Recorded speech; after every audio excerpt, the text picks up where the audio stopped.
Hi అందరికీ నమస్కారం. ఈరోజు నేను మీకోసం ఒక అద్భుతమైన క్రైమ్ థ్రిల్లర్ సినిమాని తీసుకొచ్చాను. క్రైమ్ థ్రిల్లర్ అంటే ఈ మధ్య కాలంలో జరిగిన కథ కాదు, 1920s టైంలో, అది కూడా మొదటి ప్రపంచ యుద్ధం తర్వాత జరిగిన కొన్ని క్రైమ్స్ అన్నమాట. మామూలుగా ఉండవు. ఇప్పుడంటే సీసీ కెమెరాలు అని చెప్పేసి, ఫింగర్ ప్రింట్లు అని చెప్పేసి ఏదేదో ఇన్వెస్టిగేషన్ ఉంటుంది. కానీ ఆ రోజుల్లో పెద్దగా టెక్నాలజీ ఏమీ లేని రోజుల్లో అసలు మన కథలో హీరో కిల్లర్ గాన్ని ఎలా పట్టుకున్నాడు అనేది సినిమా కథ.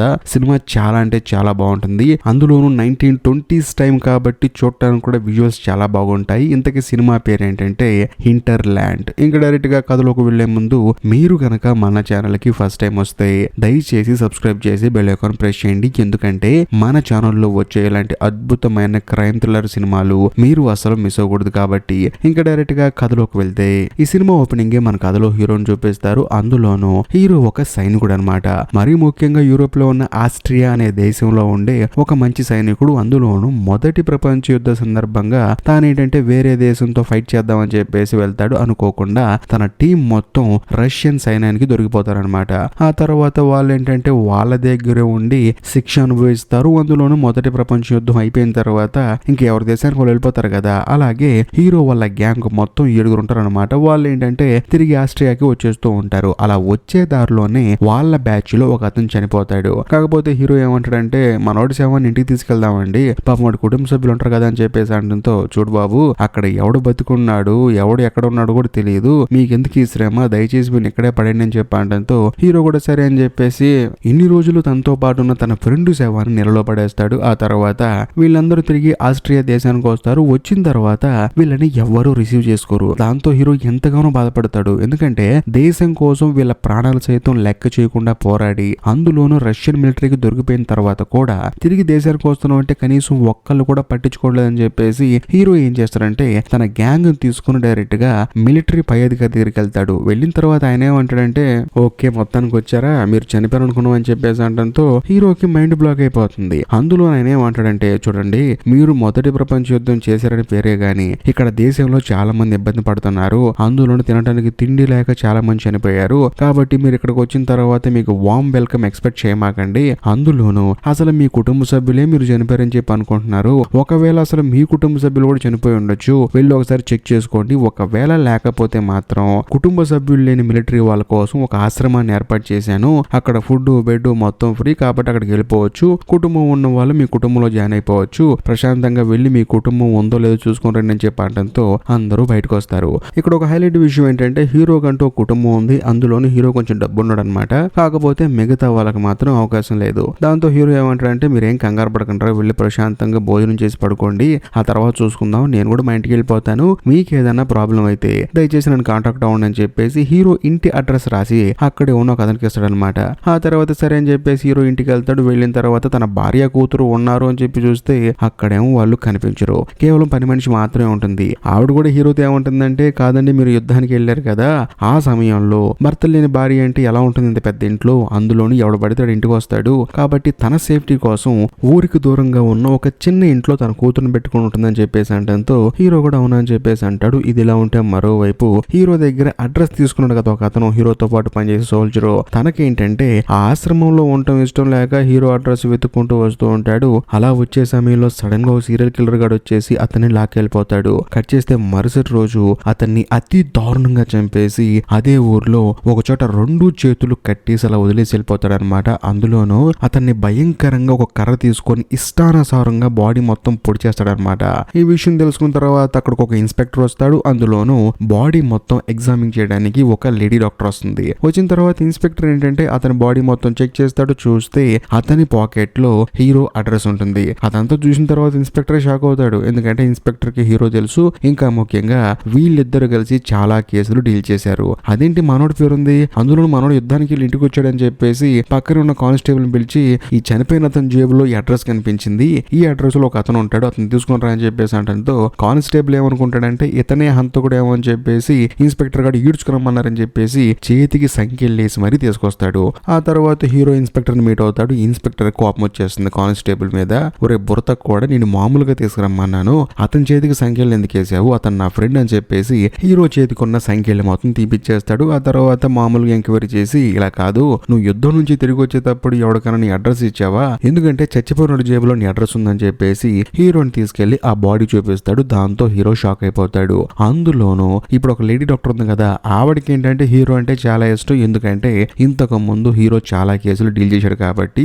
ఆ తర్వాత హీరో ఫుల్ బాడీ మొత్తం చూసి నేను అడ్రస్ ఇచ్చాను అంతే, అంతకు మించి ఏం లేదని చెప్పేసి అక్కడి నుంచి వెళ్ళిపోతాడు. కాకపోతే హీరో వెళ్ళిపోయిన తర్వాత ఈ ఇన్స్పెక్టర్ కి ఏంటంటే హీరో మీద డౌట్ మొదలైపోతుంది. వెంటనే లేడీ డాక్టర్ దగ్గరకు వచ్చి నాకెందుకో హీరోనే చంపుంటాడని చెప్పేసి అంటంతో లేడీ డాక్టర్ ఏమంటుందంటే అలా కాదండి, ఆయన ఒకప్పుడు డీల్ చేసిన కేసులేంటి, ఆయన ఉండటం వల్లే డిపార్ట్మెంట్ కి కాస్తో కోస్తో గౌరవం ఉంది. ఇంకా కొంచెం ఓపెన్ గా చెప్పాలంటే ఈ కేసు కూడా ఆయన డీల్ చేయగలడు, మన వల్ల కాదని చెప్పంటంతో ఇన్స్పెక్టర్ కూడా సర్లే అని చెప్పేసి తను సైలెంట్ గా ఉంటాడు. ఇదిలా ఉంటే మరోవైపు సీరియల్ కిల్లర్ గడు ఏం చేస్తాడంటే వీళ్ళ పనిలో వీళ్ళు బిజీగా ఉంటే మనోడు కూడా బార్లో చక్కగా మందు కొట్టి బయటకు వచ్చిన ఒక పెద్ద గొంతు పట్టుకొని అక్కడి నుంచి లాక్కెళ్ళిపోతాడు. కట్ చేస్తే మరుసటి రోజు ఇన్స్పెక్టర్ తో కానిస్టేబుల్ ఏమంటాడంటే సార్ ఇప్పుడు 2 హత్యలు జరిగాయి కదా, అందులోనూ మొదటిసారి చనిపోయిన అతని జేబులో హీరో అడ్రస్ ఉంది కదా, ఎందుకు మీరు హీరోని అరెస్ట్ చేయకుండా ఇంకా అతను మంచోడని చెప్పి అనుకుంటున్నారని చెప్పడంతో ఆ ఇన్స్పెక్టర్ ఏమంటాడంటే చూడరా బుడ్డోడా, నువ్వు డైపర్ లో చూసుకునే టైంలోనే వాడు చాలా పెద్ద కేసులు డీల్ చేశాడు, ఇప్పుడు నువ్వు వచ్చేసి వాడిని అనుమానిస్తున్నావు, దయచేసి ఈ చిన్నపిల్లల ఆటలు ఆపేసి నువ్వు అర్జెంట్ గా హీరోని తీసుకురా అని చెప్పేసి ఈ ఇన్స్పెక్టర్ క్రైమ్ స్పాట్ కి వెళ్తాడు. కాకపోతే కానిస్టేబుల్ ఏంటంటే హీరోని తీసుకొస్తాడు కానీ ఆ క్రైమ్ స్పాట్ కి అలౌ చేయడు. దాంతో హీరో కూడా దూరం నుంచి చూస్తూ ఉంటాడు. మరోవైపు లేడీ డాక్టర్ ఆ తర్వాత ఇన్స్పెక్టర్ వీళ్ళిద్దరూ సెకండ్ వ్యక్తి దగ్గరికి వెళ్తారు. వెళ్ళి చూస్తే అసలు అతని తలే ఉండదన్నమాట. తల ఉంటే ఎవడో చెప్పొచ్చు కానీ తల కూడా లేదు. అందులోనూ ఈ హత్యలు జరుగుతున్న టైం ఏంటి 1920, సీసీ కెమెరాలు ఫింగర్ ప్రింట్లు అని చెప్పేసి ఇప్పుడున్న టెక్నాలజీ అప్పుడు లేదు.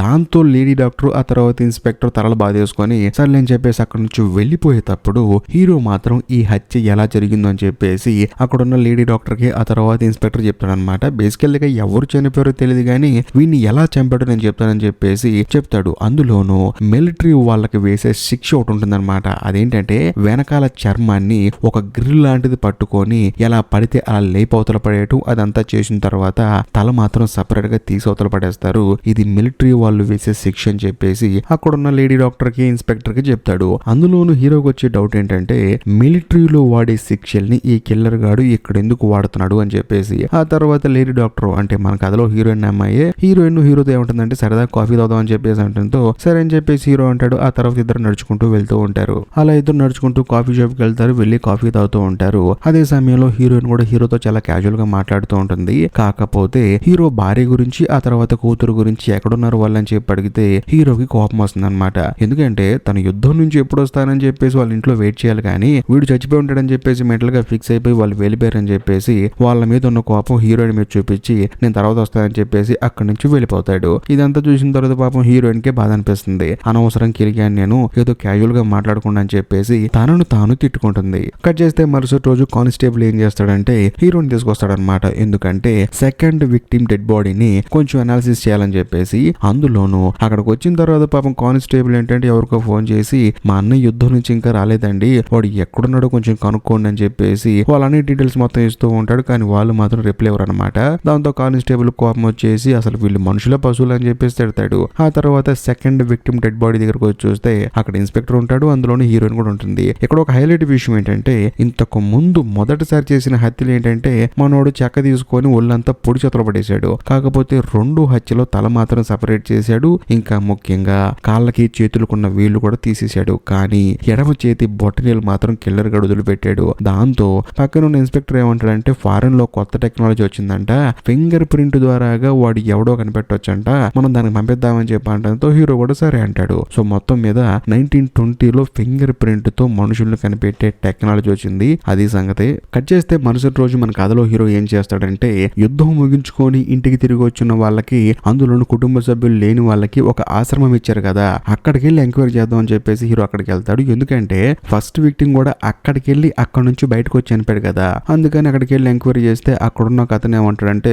సార్ మీరేమో చక్కగా ఇంటికి వెళ్ళిపోయారు కానీ ఇక్కడ సరిగా ఫుడ్ కూడా పెట్టట్లేదండి, పట్టించుకోవట్లేదు, మనమేమో దేశం కోసం వెళ్ళి అక్కడ ప్రాణాలు కూడా త్యాగం చేయడానికి సిద్ధమైపోయాము, అందులోనూ ఇప్పుడు మీరు నా దగ్గరకు వచ్చి ఒకడు మనలో చచ్చిపోయాడు, అందులోనూ బయట చంపబడ్డాడు అని చెప్పి అంటున్నారు. కానీ ఇక్కడ ఉన్న వాళ్ళ పరిస్థితి ఎలా ఉందంటే సార్ ఒకడితో ఒకడు కూడా మాట్లాడుకోవట్లేదు, నాకు తెలిసి ఎవడో ఒకడు వాడిని బాగా మోటివేట్ చేసి ఇక్కడ ఉండటం కన్నా చావటం మేలని చెప్పేసి బయటికి పంపించుంటాడు. ఆ తర్వాత ఈ దారుణం జరుగుతుందని చెప్పి అంటంతో హీరోకి వచ్చే డౌట్ ఏంటంటే ఇక్కడ ఫుడ్ కి లాగా ఇబ్బంది పడడం, అందులోనూ ఒకడితో ఒకడు మాట్లాడుకోవట్లేదు, అలాంటప్పుడు వాడిని ఎవడు మోటివేట్ చేస్తాడని చెప్పేసి హీరో కూడా ఇన్ఫర్మేషన్ మొత్తం కలెక్ట్ చేసి అక్కడి నుంచి బయటకు వచ్చేస్తాడు. ఆ తర్వాత హీరో డైరెక్ట్ గా ఊరికి దూరంగా బతుకుతున్న తన భార్యని కూతుర్ని చూద్దాం అని చెప్పేసి వెళ్తే వాళ్ళిద్దరు బయటకు వచ్చుంటారు. కాకపోతే తన భార్య అసలు తనను లెక్క చేస్తుందా లేదని చెప్పేసి డౌట్ వచ్చేసి వాళ్ళు చూసేలోపు హీరో అక్కడి నుంచి తిరిగి ఇంటికి వచ్చేస్తాడు. వచ్చిన తర్వాత ఇంట్లో పనిచేసే లేడీ ఏముంటుందంటే, ఏంటండి వెళ్ళి భార్య పిల్లలను చూసారని చెప్పేసి అనడంతో హీరో సైలెంట్ గా ఉంటాడు. దాంతో ఆవిడకి అర్థమైపోతుంది చూడలేదని చెప్పేసి. అందులోను ఆ లేడీ ఏముంటుందంటే, చూడండి మీరు యుద్ధంకి వెళ్లే ముందు మీ భార్యని నెగ్లెక్ట్ చేశారు, అందులోను యుద్ధంకి వెళ్ళిన తర్వాత ఏం జరిగిందో తెలుసా, మీ ఫ్రెండ్ ఉన్నాడు కదా ఇన్స్పెక్టర్ గాడు, వాడేంటంటే మీరు యుద్ధానికి వెళ్ళిన తర్వాత మీరు ఇంకా రారని చెప్పి అనుకొని డైలీ మీ భార్య దగ్గరకు వచ్చి తనని ఇబ్బంది పెట్టేవాడు, తాను మాత్రం వాడి బాధ తట్టుకోలేక ఇక్కడ నుంచి వెళ్ళిపోయిందని చెప్పి అనడంతో హీరోకి తన ఫ్రెండ్ ఇన్స్పెక్టర్ మీద భయంకరమైన కోపం వచ్చేసి తను ఎక్కడుంటాడో అక్కడికి వెళ్ళి పట్టుకొని పిచ్చా కొడుతూ ఉంటాడు. దాంతో ఇన్స్పెక్టర్ ఏమంటాడంటే, ఒరే ఎందుకు కొడుతున్నావు చెప్పరా బాబు అని చెప్పి అనడంతో హీరో కూడా జరిగింది మొత్తం చెప్తాడు. దాంతో ఇన్స్పెక్టర్ ఏమంటాడంటే, ఒరే నేను ఈ భార్యని పెళ్లి చేసుకుందాం అనుకున్నది వాస్తవమే, కాకపోతే నువ్వు చనిపోయావని చెప్పి అనుకున్నాను, అందులోనూ నీకు కూతురు పుట్టినా కూడా నేను ఈ భార్యని పెళ్లి చేసుకుందాం అనుకున్నాను, కాకపోతే నీ భార్య ఏముందో తెలుసా, నా భర్త ఖచ్చితంగా తిరిగి వస్తాడు, ఒకవేళ తిరిగి రాకపోయినా సరే నేను ఎవరిని పెళ్లి చేసుకుని చెప్పేసి అంది. అప్పుడు అర్థమైందిరా బాబు నీ భార్య నిన్ను భయంకరంగా ఇష్టపడుతుందని చెప్పేసి. ఆ తర్వాత నీ భార్య కాదు కదా నీ ఇంటి వైపు కూడా కన్నీతో చూడలేదని చెప్పి అంటంతో అప్పుడు హీరోకి అర్థమవుతుంది తనని తన భార్య ఎంత ఇష్టపడుతుందో అని చెప్పేసి. ఇది ఇలా ఉంటే మరోవైపు మన కథలో హీరోని చూపిస్తారు. బేసికల్ గా హీరోయిన్ డాక్టర్ కదా, తానేంటంటే యుద్ధంలో సైనికులకి బాగా దెబ్బలు తగిలి శరీర అవయవాలు పోగొట్టుకుంటారు కదా, కొంతమంది పళ్ళు పోగొట్టుకుంటారు, కొంతమంది కళ్ళు పోగొట్టుకుంటారు, వాటికి ప్లాస్టిక్ సర్జరీ చేసి వాళ్ళకి మళ్ళీ మామూలు మొహం వచ్చేలా చేస్తూ ఉంటుంది అనమాట. అలా చేసేటప్పుడు హీరోయిన్ ఏంటంటే అవతల ఉన్న వ్యక్తి పొగుడుతాడు, మీరు చాలా బాగా చేశారండి అని చెప్పేసి. అప్పుడు హీరోయిన్ కి ఒక విషయం స్ట్రైక్ అవుతుంది. వెంటనే తానేం చేస్తుందంటే మార్చురీకి పరిగెత్తుకుంటూ వెళ్తుంది. వెళ్ళిన తర్వాత 2 డెడ్ బాడీస్ ని చెక్ చేసిన తర్వాత హీరోయిన్ కి ఒక విషయం స్ట్రైక్ అవుతుంది. దాంతో హీరోయిన్ పరిగెత్తుకుంటూ పోలీస్ స్టేషన్ కి వస్తుంది. వచ్చి చూస్తే పోలీస్ స్టేషన్ లో హీరో ఉండడు. ఎందుకుంటాడు, హీరో బార్ లో బాగా మందు తాగేసి లోకల్ గా ఉన్న వాళ్ళతో గొడవ పడతాడు. దాంతో బార్ లోంచి బయటకు నెట్టేస్తారు. మరోవైపు పోలీస్ స్టేషన్ లో ఉన్న కానిస్టేబుల్ కి ఏంటంటే హీరోయిన్ మీద కోపం వస్తుంది. ఈ అమ్మాయి మొత్తానికి ఏదో కనిపెట్టింది, కానీ ఎక్కడికొచ్చి మాతో చెప్పకుండా మేము అనుమానితుడిగా చూస్తున్న హీరోకి చెప్పాలని జరుగుతుంది ఏంటని చెప్పేసి మనోడు కోపం వచ్చేసి హీరోయిన్ ని ఫాలో చేస్తాడు. తాను ఎక్కిన బస్సు ఎక్కుతాడు అనమాట. ఎక్కిన తర్వాత డైరెక్ట్ గా హీరోయిన్ అడుగుతాడు, చూడు నీకు అసలు మైండ్ పని చేస్తుందా, మేము పోలీసులమి, అందులోనూ హీరో పోలీస్ కాదు, నువ్వు వెళ్ళి తనకు చెప్తావేంటి సీక్రెట్స్ అని చెప్పి అంటంతో హీరోయిన్ ఏమంటుందంటే, నీకు అసలు హీరో గురించి తెలిస్తే నువ్వు ఇలా మాట్లాడవు, అందులోనూ ఒకే ఒక ఎగ్జాంపుల్ చెప్తాను నీకు నేను, అది మాత్రం వినని చెప్పేసి హీరోయిన్ ను ఆడవాళ్ళని మాత్రమే టార్గెట్ చేసి వాళ్ళని కిడ్నాప్ చేసి ముక్కలుగా నరికి వండుకొని తిని ఒక కిల్లర్ గాడి గురించి చెప్తుంది. అందులోనూ ఒక రోజు తనను వాడు కిడ్నాప్ చేయబడని, అదే సమయానికి హీరో అక్కడికి వచ్చి ఆ కిల్లర్ గాడిని పట్టుకొని అతి దారుణంగా చంపాడని, వాడిని చంపటం వల్లే ఈ రోజు తను బతుకున్నాడని చెప్పేసి కానిస్టేబుల్ కి జరిగింది మొత్తం చెప్తుంది. ఇదంతా విన్న తర్వాత మనోడు కూడా స్టన్ అయిపోతాడు. అందులోనూ హీరోయిన్ నా కానిస్టేబుల్ తో ఏమంటుందంటే, నీకేదో తెలిసిందని చెప్పేసి అంటున్నావు కదా, నాకు తెలిసింది నేను నీకు చెప్తాను, నువ్వు దాన్ని డీకోడ్ చేసి చూద్దామని చెప్పేసి హీరోయిన్ ఏదైతే పసిగట్టిందో చెప్తుంది అనమాట.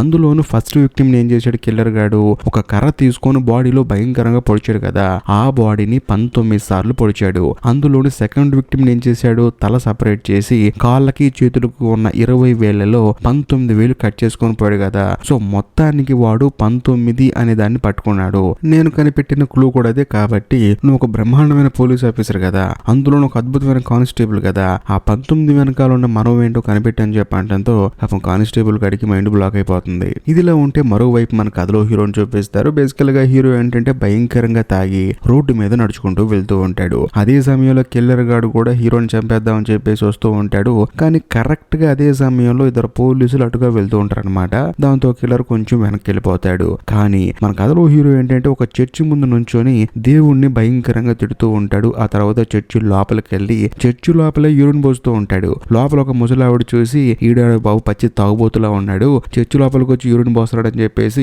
పోలీస్ అని చెప్పేసి అరుచుకుంటూ బయటకు పరిగెడుతుంది ఆవిడ.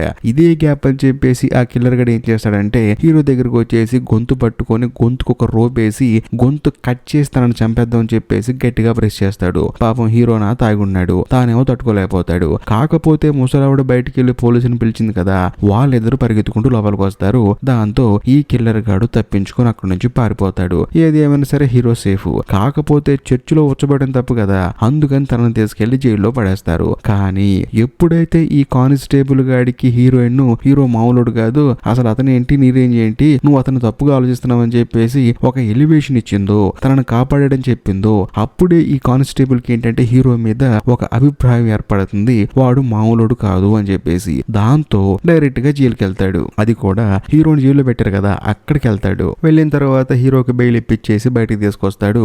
అందులోనూ హీరో ఏంటంటే ఇప్పుడు ఈ కానిస్టేబుల్ కి ఒక భయంకరమైన విషయం చెప్తాడు. చూడు బాబు, నువ్వు మీ అన్నయ్య కోసం విపరీతంగా ఫోన్ చేస్తుంటే చూశాను. అందులోనూ మీ అన్నయ్య నాకు బాగా తెలుసు. నేను మీ అన్నయ్య యుద్ధంలో పాల్గొన్నాము. కాకపోతే నీకు బ్యాడ్ న్యూస్ ఏంటంటే మీ అన్నయ్య చనిపోయాడు. ఈ విషయం ఎప్పుడో చెప్దాం అనుకున్నాను, కానీ నువ్వు బాధపడతావు అని చెప్పేసి చెప్పలేదు. కానీ చెప్పకుండా ఉంటే జీవితాంతం ఇలా బాధపడతావు కదా అని చెప్పేసి చెప్పేస్తున్నా అని చెప్పి అనడంతో పాపం కానిస్టేబుల్ కూడా ఎంతగానో బాధపడతాడు. ఎందుకు బాధపడుతున్నాడంటే ఇప్పుడు హీరోయిన్ ని హీరో ఎలాగైతే కాపాడాడో అలాగే ఈ కానిస్టేబుల్ వాళ్ళ అన్నయ్య ఏంటంటే ఊర్లో ఉన్న ప్రతి ఒక్కళ్ళు ఏంటంటే ఒకానొక సందర్భంలో ఈ కానిస్టేబుల్ చనిపోయాడని చెప్పి అనుకున్నారు. కానీ వాళ్ళ అన్నయ్య మాత్రం వాళ్ళ తమ్ముడు కోసం త్యాగం చేసి మరి తన తమ్ముడిని వెతికి మరి తీసుకొచ్చుకున్నాడు.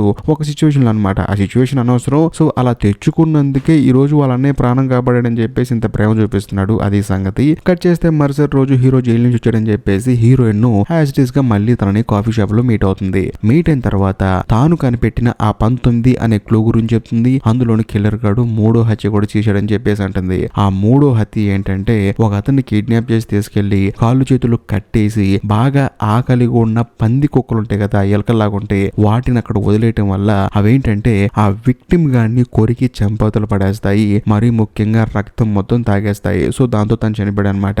ఇంకా ముఖ్యంగా హీరోయిన్ ఏమంటుందంటే సెకండ్ విక్టిమ్ కూడా ఎవడో తెలిసిపోయిందని చెప్పేసి అతనికి సంబంధించిన డీటెయిల్స్ చెప్తుంది. దాంతో హీరో ఇది మొత్తం అనాలిసిస్ చేసి ఆ కిల్లర్ గాడు ఎవడు, ఈ హత్యలు ఎందుకు చేస్తాడని చెప్పేసి నాకు మొత్తం తెలిసిపోయిందని చెప్పేసి అంటాడు. అందులోనూ ఇన్స్పెక్టర్ మీట్ అయిపోయి సార్ వాడు ఎందుకు హత్యలు చేస్తున్నాడో నాకు మొత్తం తెలుసు అని చెప్పి అంటాడు. దాంతో ఇన్స్పెక్టర్ కూడా ఎవడు హత్యలు చేస్తున్నాడో అసలు ఎందుకు చేస్తున్నాడో చెప్పని చెప్పి అంటంతో హీరో కూడా జరిగింది మొత్తం చెప్తాడు. అసలు బేసికల్ గా కిల్లర్ గాడు చంపే విధానం చూస్తే మిలిటరీలో ఎవరన్నా తప్పు చేస్తే వాళ్ళకి వేసే శిక్షలు రకరకాలుగా ఉంటాయండి. ఈడు మొదటి 3 హత్యలు అలాగే చేశాడు. మరీ ముఖ్యంగా ఆర్మీలో సోల్జర్స్ తప్పు చేస్తే వేసే శిక్షలే అవన్నీ. అందులోని సైనికులు తప్పు ఎందుకు చేస్తారని చెప్పేసి మీకు అనిపించవచ్చు. మొదటి ప్రపంచ యుద్ధం స్టార్ట్ అయింది కానీ అది ఎప్పుడు అవుతుందో ఎవరికి తెలియక చాలా మంది సైనికులు ఏంటంటే పారిపోదామని చూశారు. దాంతో ఒక 6 కమిటీ మెంబర్స్ అందరూ కలిసి తీసుకున్న నిర్ణయం ఏంటంటే సైనికుల్ని 20 మందిగా విడగొడదాము. అందులోనూ ఆ 20 మందిలో ఎవడైనా తప్పించుకొని పారిపోతే మిగిలిన వాళ్ళందరినీ చంపేస్తామని చెప్పేసి వాళ్ళు రూల్ పెట్టారు. ఇంకా ముఖ్యంగా అలాగే 20 మంది తప్పించుకుందాం అని చెప్పేసి ఒక గ్రూప్ మొత్తం ప్లాన్ వేసుకుంటే అందులో ఉన్న ఒక మెంబర్ గాడు మాత్రం 19 మంది తప్పించుకోవాలని చూస్తున్నారని చెప్పేసి వచ్చేసి ఈ 6 కమిటీ మెంబర్స్ కి కంప్లైంట్ చేశాడు. ఇంకేముంది, దాంతో 19 మందిని ఈ కమిటీ మెంబర్స్ అతి దారుణంగా చంపారు. కాకపోతే ఆ 19 మందిని అతి దారుణంగా చంపిన ఆ 6 కమిటీ మెంబర్స్ ని ఆ కిల్లర్ గాడు ఇప్పుడు దాకా చంపుతూ వచ్చాడు. సో మొదటి 3 ఎవరైతే ఉన్నారో ఆ కమిటీ మెంబర్ లో వాళ్ళు కూడా మెంబర్స్ అన్నమాట. సో ఇంకా మిగిలింది 3. ఆ 3ని ఇప్పుడు కిల్లర్ గాడు చంపబోతున్నాడు. నాకు అందుకనే అర్థమైపోయింది. ఫస్ట్ వాడు ఏం చేశాడు, ఒక కర్ర తీసుకొని 19 సార్లు పొడిచాడు. అందులోనూ రెండోసారి ఏం చేశాడు, హత్యలో 19 వేళ్లు కట్ చేసుకొని తీసుకెళ్లాడు. మరి ముఖ్యంగా 3వ హత్యలో కూడా 19 ఎలకలను వదిలేసి అతను చనిపోయేలా చేశాడు. కాబట్టి మిగిలిన 3 ప్రాణాలు కాపాడాలని చెప్పి అంటంతో మరి ఆ 3 ఎవరు అని చెప్పేసి ఇన్స్పెక్టర్ అడుగుతాడు. 3లో 2 మాత్రం చెప్తాను, ఒకడు అసలు ఇక్కడ తిరిగి వస్తాడో లేదో కూడా నాకు తెలియదు, అసలు వాడు ఎక్కడున్నాడో కూడా తెలియదు అని చెప్పి అంటంతో వాళ్ళు కూడా సరే అంటారు. మిగిలిన 2ని కాపాడాలని చెప్పేసి వీళ్ళందరూ మెంటల్ గా ఫిక్స్ అయిపోతారు. కాకపోతే ఇన్స్పెక్టర్ ఏమంటాడంటే ఒరే బాబు హీరో, నువ్వు ఇచ్చిన ఇన్ఫర్మేషన్ చాలమ్మా, నువ్వు చర్చిలో చేసిన రచ్చకి నువ్వు మళ్ళీ జైలుకి వెళ్ళాలి, ఇక మేము చూసుకుంటావు, నువ్వు వెళ్ళిపో అని చెప్పేసి అంటంతో పక్కనే ఉన్న కానిస్టేబుల్ కోపం వచ్చేసి హీరో మీద గౌరవం పెరిగిపోయింది కదా మనోడికి. మనోడు ఏం చేస్తాడంటే ఆయన అంతే అంటాడులేండి నేను చూసుకుంటానని చెప్పేసి హీరోని తీసుకొని 4వ మెంబర్ దగ్గరికి వెళ్తాడు. కానీ వెళ్ళి చూస్తే పాపం వాడు ఆల్రెడీ అక్కడ చనిపోయి ఉంటాడు. కిల్లర్ గాడు చాలా ఫాస్ట్ అనమాట. దాంతో వీళ్ళు కూడా చేసేదేం లేక కనీసం 5వ వాడినన్నా కాపాడదామని చెప్పేసి అక్కడికి బయలుదేరి వెళ్తారు. కానీ అక్కడికి వెళ్ళి చూస్తే ఆ 5వ మెంబర్ కొంచెం షార్ప్ అనమాట. తనకేంటంటే తన గ్రూప్ లో ఉన్న 4 చనిపోయేసరికి ఆ కిల్లర్ గాడు ఖచ్చితంగా తనను కూడా చంపేస్తాడని చెప్పేసి ఎవరికి తెలియకుండా ఒక ప్లేస్ కి వెళ్ళి దాక్కున్నాడని చెప్పేసి ఆ ప్లేస్ వివరాలు అతని ఇంట్లో పనిచేసే అతను హీరోకి ఇస్తాడు. దాంతో హీరో కూడా సరే అని చెప్పేసి ఆ ప్లేస్ కి వెళ్ళి చూస్తే అతన్ని కూడా కిల్లర్ గాడు అతి దారుణంగా చంపేసి ఉంటాడు. దాంతో హీరోకి వచ్చి ఒకే ఒక డౌట్ ఏంటంటే ఇప్పుడు 20 మంది తప్పించుకుందాం అనుకున్నప్పుడు అందులో ఒకడు మాత్రం కంప్లైంట్ ఇచ్చాడు కదా, వాణ్ణి ఏమీ చేయకుండా ఉంటామని చెప్పేసి ఈ 6 మెంబర్లు మనోడికి మాట ఇచ్చారు. ఒకవేళ అనవసరంగా చెప్పానే 19 మంది నా వల్ల చనిపోయారే, ఆ 19 మంది చంపింది వీళ్ళే అని చెప్పేసి ఆ 20వ మనిషి అంటే కంప్లైంట్ ఇచ్చిన మనిషి హంతకుడుగా మారి ఈ హత్యలని చేస్తున్నాడేమో అని చెప్పేసి హీరోకి డౌట్ వచ్చేసి డైరెక్ట్ గా యుద్ధం అయిపోయిన తర్వాత ఒక ఆశ్రమంకి వచ్చేసారు కదా చాలా మంది ఖైదీలు, ఇల్లు వాకి లేనోళ్ళు, అక్కడికి వెళ్తాడు. వాడు ఎవడో తెలుసుకుందాము అని చెప్పేసి. దాంతో అక్కడికి వెళ్ళిన తర్వాత తనకు తెలిసిన వాడిని అడుగుతాడు, ఒరే ఎక్కడ రావాడు, వాడి వల్ల బయట చాలా ప్రాబ్లం అయిపోతుందని చెప్పేసి అంటంతో ఆ గ్యాంగ్ లో ఉన్న వాడేం చేస్తాడంటే పక్కనే ఉన్న పోలీస్ గొంతుకి కత్తి పెట్టి నువ్వు గనక నా దగ్గరకు వస్తే వీడిని చంపేస్తానని చెప్పేసి అంటాడు. కానీ కరెక్ట్ గా అదే సమయానికి సీన్ లోకి ఎంట్రీ ఇచ్చిన ఇన్స్పెక్టర్ ఏం చేస్తాడంటే ఆడిని గన్నుతో కాల్చి చంపేస్తాడు. చంపేసిన తర్వాత హీరోతో ఏమంటాడంటే ఏది ఏమైనా సరే ఆ కిల్లర్ గాడిని పట్టుకోవడానికి నువ్వు మాకు బాగా హెల్ప్ చేసావు, అందులోను నిన్ను ఇప్పుడు డిపార్ట్మెంట్ లో జాయిన్ చేసుకుంటున్నావు అని చెప్పేసి హీరోని డిపార్ట్మెంట్ లో జాయిన్ అవ్వమని చెప్పేసి అతను అక్కడి నుంచి వెళ్ళిపోతాడు. సో ఓవరాల్ గా కిల్లర్ గాడి సమస్య పోయిందని చెప్పేసి అందరూ అనుకుంటారు. కానీ హీరోకి మాత్రం కళ్ళలో ఏదో ఒక తెలియని భయం. ఎందుకంటే ఆ ఇన్స్పెక్టర్ చంపింది కిల్లర్ గాడిని కాదు, వాడు మాత్రం ఇప్పుడు ఇదే ఊర్లో ప్రశాంతంగా నవ్వుకుంటూ తిరుగుతూ ఉన్నాడని చెప్పేసి హీరో ఆలోచిస్తూ ఉంటాడు. ఆ తర్వాత ఇంటికి వచ్చి చూస్తే ఒక లెటర్ ఉంటుంది అనమాట.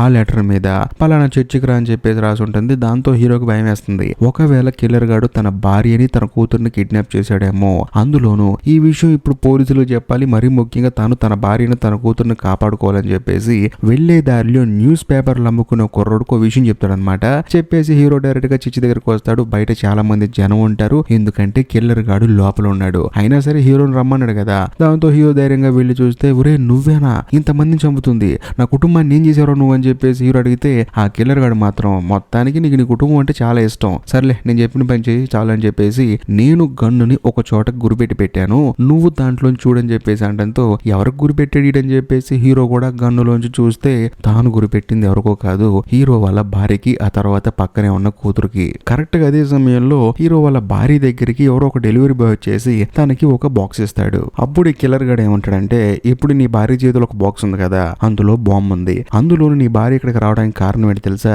నువ్వు యుద్ధాన్ని ముగించుకుని ఇక్కడికి వచ్చామని చెప్పేసి తనకు లెటర్ పంపించాను, అందులోను చర్చి దగ్గరకు రమ్మని చెప్పేసి ఇంకో చర్చి అడ్రస్ ఇచ్చాను. సో ఏం జరుగుతుంది, నీ భార్య అక్కడికి వెళ్తుంది, అక్కడికి వెళ్ళిన తర్వాత తన చేతిలో ఉన్న బాంబు పేలిపోతుంది. కానీ అక్కడ చాలా మంది జనం ఉంటారు, అందులోను పక్కనే నీ కూతురు కూడా ఉంటుంది. కాకపోతే నువ్వు ఈ గన్ను తీసుకొని నీ భార్యని చంపేసావనుకో నీ కూతురు సేవ్ అవుతుంది, బాంబు తర్వాత వెళ్తుంది, ఏదో ఒకటి చేసి నీ భార్యని చంపే అని చెప్పేసి అంటంతో హీరోకి బుర్ర బ్లాంక్ అయిపోతుంది. ఏం మాట్లాడుతున్నారా నువ్వు అని చెప్పేసి. కానీ హీరోకి మాత్రం తన భార్యని చంపడం ఇష్టం లేదు, ఎందుకంటే తన భార్య తనని ప్రాణానికి ప్రాణంగా ప్రేమిస్తుంది. కానీ కిల్లర్ గాడు ఏమంటాడంటే నువ్వు నీ భార్యని చంపలేదనుకో చాలా మంది చనిపోతారు, ఆ సంఖ్య నేను లెక్కల్లో చెప్పాల్సిన అవసరం లేదు నీకు, కానీ అందులో నీ కూతురు కూడా చనిపోతుంది, ఒకవేళ నీ భార్యను నువ్వు కాదనుకుని చంపావనుకో నీ కూతురు బతుకుతుందని చెప్పి అనడంతో హీరో కోపం వచ్చేసి గన్ను కాస్త కిల్లర్ గాడి వైపు తిప్పుతాడు. దాంతో కిల్లర్ ఏమంటాడంటే చూసావా నీ వంకర బుద్ధి, నువ్వు పట్టుకున్న గన్నులో బుల్లెట్ లేవు గానీ ఇప్పుడు నీ భార్య కోసం నీ కూతురు కోసం ఎవడు చచ్చినా పర్లేదు, కానీ వాళ్ళు మాత్రం బతకాలి,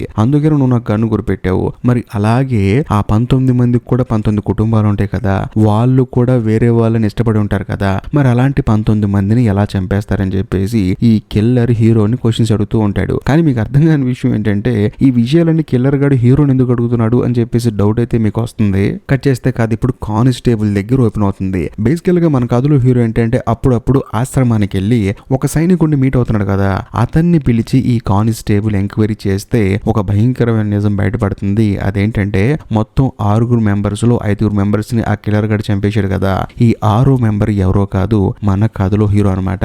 అందులోను పేపర్లు అమ్ముకునే అతను వచ్చేసి ఆ కానిస్టేబుల్ కి హీరో చెప్పిన కోడ్ వాడు చెప్తాడు. దాంతో కానిస్టేబుల్ కి అర్థమైపోతుంది కిల్లర్ గాడు ఏ చర్చిలో ఉన్నాడో అని చెప్పేసి. దాంతో కానిస్టేబుల్ కూడా హీరో ఉన్న చోటుకి హడావుడిగా పరిగెత్తుకుంటూ వస్తూ ఉంటాడు. మరోవైపు కిల్లర్ ఏం చేస్తాడంటే హీరోని తలకిందులుగా కట్టేసి 19 మందిని చంపేసి మీరు ప్రశాంతంగా ఇంటికి వచ్చేస్తారా, కానీ ఆ 19 మందిలో ఒకడు ప్రాణాలతో బతికి బయటకు వస్తే మీ 6 పరిస్థితి ఏంట్రా అని చెప్పేసి హీరోకి జరిగింది మొత్తం చెప్తాడు అనమాట. సో మొత్తం మీద 19 మందిలో ఒక అతను మాత్రం చావలేదు, అతని ఈ కిల్లరు. అందులోను ఇప్పుడు నేను చంపేస్తానని చెప్పేసి అంటున్నప్పుడు సడన్ గా అక్కడికి కానిస్టేబుల్ తన టీం మొత్తాన్ని తీసుకుని ఎంట్రీ ఇస్తాడు. దాంతో పోలీసులు రావటం వల్ల కిల్లర్ గాడు ఏంటంటే పారిపోతూ ఉంటాడు అనమాట. వెంటనే కానిస్టేబుల్ వచ్చేసి హీరో కట్లు విప్పేస్తాడు. కానీ హీరో మాత్రం కానిస్టేబుల్ నువ్వు కిందే ఉండు నేను చూసుకుంటా అని చెప్పేసి ఆ కిల్లర్ గడి వెనకాల పరిగెడుతూ ఉంటాడు. కాకపోతే కానిస్టేబుల్ నేను కూడా వస్తా అని చెప్పి అంటాడు. కానీ హీరో మాత్రం నువ్వు రావద్దని చెప్పేసి బతిమలాడుతూ ఉంటాడు. అసలు హీరోకి బతిమలాడాల్సిన అవసరం ఏముందని చెప్పేసి మనకు అనిపిస్తుంది. కానీ కానిస్టేబుల్ పైకి వచ్చిన తర్వాత తర్వాత ఆ కిల్లర్ గాని చూసిన తర్వాత మనోడికి బుర్ర బ్లాంక్ అయిపోతుంది. అందులోను కథలో మెంటల్ ఎక్కించే ట్విస్ట్ ఒకటి రివీల్ అవుతుంది. అదేంటంటే సినిమా స్టార్టింగ్ నుంచి మధ్యలో దాకా మా అన్నయ్య ఏమైపోయాడు అని చెప్పేసి పాపం కానిస్టేబుల్ వెతికాడు కదా, ఆ కానిస్టేబుల్ వాళ్ళ అన్నయ్య ఎవరో కాదు, ఈ కిల్లర్ గాడు. ఈ కిల్లర్ గాడిని పాపం ఆ కానిస్టేబుల్ చూసి ఒరే అన్నయ్య నువ్వా ఇన్ని హత్యలు చేస్తుందని చెప్పేసి మనోడు ఆశ్చర్యపోతాడు. బేసికల్గా హీరో ఏంటంటే పాపం కానిస్టేబుల్ వాళ్ళ అన్నయ్యని చంపేశామని చెప్పేసి చెప్తే బాగోదని, మీ అన్నయ్య యుద్ధంలో వీరమరణం పొందాడని చెప్పేసి ఒక చిన్న అబద్ధం చెప్పాడు. అందులోని కానిస్టేబుల్ కి ఏంటంటే మా అన్నయ్య దేశం కోసం చనిపోయాడని చెప్పేసి ఒక ప్రౌడ్ ఫీలింగ్ ఉంటుందని. కానీ ఇక్కడ జరిగింది ఏంట్రా అని చెప్పేసి తప్పించుకొని పారిపోతుంటే వీళ్ళేమో శిక్ష వేసి మరీ చంపేశారు. అది సంగతి. కాకపోతే ఈ కానిస్టేబుల్ వాళ్ళ అన్నయ్యతో అంటాడు, అన్నయ్య ఇప్పటికైనా ఆపేసి రారా, ప్రశాంతంగా పోలీసులకు లొంగిపోరా, నువ్వు శిక్ష అనిపించి మళ్ళీ బయటకు వస్తావురా, మన ఇద్దరం ప్రశాంతంగా బతుకుదామని చెప్పంటంతో ఆ కానిస్టేబుల్ వాళ్ళ అన్నయ్య ఏమంటాడంటే, లేదురా తమ్ముడు నేను ఆ స్టేజ్ దాటిపోయాను, కాకపోతే నాకంటూ ఉన్న ఒకే ఒక కోరిక ఏంటంటే ఈ హీరో గారిని చంపేయాలని చెప్పేసి గన్ను తీసుకుని కాల్చబోతున్నప్పుడు వేరే దారి లేక పాపం కానిస్టేబుల్ వాళ్ళ అన్నయ్యని కాల్చి చంపేస్తాడు. ఆ తర్వాత ఆ బాధ తట్టుకోలేక వెళ్లి హీరోని హక్ చేసుకుంటాడు. కట్ చేస్తే మరుసటి రోజు మన కథలో హీరో ఏం చేస్తాడంటే తన భార్యని తన కూతురుని చూడడానికి వెళ్తాడు. వెళ్ళిన తర్వాత హీరోని తన భార్య చూస్తుంది, హీరో కూడా తన భార్యని చూస్తాడు. ఇంతటితో సినిమా అయిపోతుంది. ఈ వీడియో కనుక మీకు నిజంగా నచ్చితే మాత్రం ఖచ్చితంగా లైక్ చేయండి, షేర్ చేయండి, కామెంట్ చేయండి. అంతేకాకుండా మీకోసం ఈ వీడియో ఎండ్ కార్డ్ సెక్షన్ లో ఇంకొక 2 అద్భుతమైన క్రైమ్ థ్రిల్లర్ సినిమాలని పిన్ చేసి పెట్టాను. వాటిని కూడా చూడండి, అస్సలు మిస్ అవ్వకండి. ఎందుకంటే అవి కూడా చేసింది మీకోసమే కదా. ఇంకా లాస్ట్ అండ్ ఫైనల్ గా నేను మీకు చెప్పొచ్చేది ఏంటంటే, ఇప్పటికీ మీరు మన ఛానల్ ని సబ్స్క్రైబ్ చేసుకోకపోతే దయచేసి సబ్స్క్రైబ్ చేసి బెల్ ఐకాన్ ప్రెస్ చేయండి ప్లీజ్. బాయ్.